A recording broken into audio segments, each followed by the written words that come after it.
জানেন, প্রধানমন্ত্রী শেখ হাসিনা আজ রাষ্ট্রপতির কাছে পদত্যাগপত্র জমা দিয়েছেন এবং আমি তা গ্রহণ করেছি।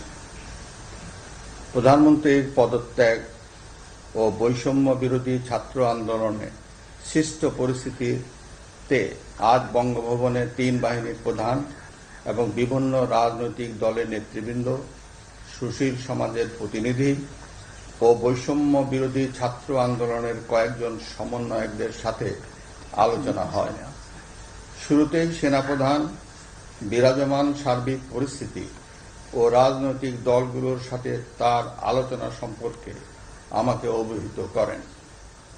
রাজনৈতিক নেতৃবৃন্দ এ সময় তাদের বক্তব্য তুলে ধরেন। সভায় বৈষম্য বিরোধী ছাত্র আন্দোলনের নিহত শহীদদের স্মরণে শোক প্রস্তাব গৃহীত হয়। এছাড়া জরুরি ভিত্তিতে একটি অন্তর্বর্তীকালীন সরকার গঠনের সিদ্ধান্ত নেওয়া হয়। সকল দল ও অংশীজনদের সাথে আলোচনা করে গঠিত অন্তর্বর্তীকালীন সরকার যত দ্রুত সম্ভব নির্বাচনের ব্যবস্থা করবে। বৈষম্য বিরোধী ছাত্র আন্দোলন ও বিভিন্ন মিথ্যা মামলায় আটক সহ সকল বন্দীদের মুক্তি দেওয়া হবে। বৈষম্য বিরোধী ছাত্র আন্দোলনের নিহতদের পরিবারদের ক্ষতিপূরণ প্রদান ও আহতদের সুচিকিৎসার প্রয়োজনীয় সকল সহায়তা দেওয়া হবে।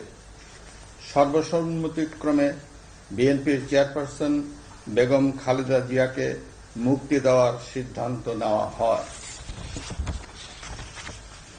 প্রিয় দেশবাসী, আমি দেশের আইন শৃঙ্খলা পরিস্থিতি স্বাভাবিক করতে এবং লুপ্তরাজ ও ধ্বংসাত্মক কর্মকাণ্ড বন্ধ করতে রাজনৈতিক দলগুলোর প্রতি আহ্বান জানাচ্ছি। জনগণের জানমাল ও রাষ্ট্রীয় সম্পদ রক্ষায় সশস্ত্র বাহিনীকে কঠোর পদক্ষেপ নেওয়ার নির্দেশ প্রদান করছি। সাম্প্রদায়িক সম্প্রীতি ও সংখ্যালঘুদের নিরাপত্তা নিশ্চিত করতে এবং সরকারি সম্পত্তি রক্ষায় সকলকে এগিয়ে আসার আহ্বান জানাচ্ছি। দেশের অর্থনীতি, প্রশাসন ও শিল্প কল কারখানা চালু রাখার লক্ষ্যে সকলকে কার্যকর ভূমিকা রাখার আহ্বান জানাই। ছাত্র নেতৃবৃন্দ ও শিক্ষকদের সাথে আলোচনা সাপেক্ষে অতি শীঘ্রই শিক্ষা প্রতিষ্ঠানগুলি খুলে দেওয়া হবে। এছাড়া যারা হত্যা ও সহিংসতার সাথে জড়িত নিরপেক্ষ তদন্তের মাধ্যমে তাদেরকে আইনের আওতায় আনা হবে।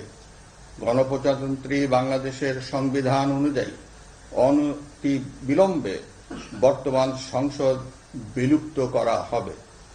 দেশের সকল অফিস আদালত আগামীকাল থেকেই স্বাভাবিকভাবেই চলবে।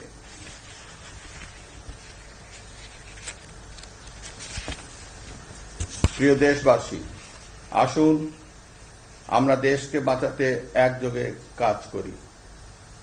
পারস্পরিক হিংসা বিদ্বেষ ভুলে ও প্রতিহিংসার ঊর্ধ্বে উঠে দেশকে এগিয়ে নিতে নিজ নিজ অবস্থান থেকে ভূমিকা রাখার জন্য আমি বিনয়ের সাথে আপনাদের প্রতি অনুরোধ করছি। একটি সুন্দর ও সোনালী ভবিষ্যতের প্রত্যাশায় আমরা এগিয়ে যাব ইনশাআল্লাহ। মহান আল্লাহ আমাদের সহায় হন। খোদা হাফেজ। বাংলাদেশ চিরজীবী হোক।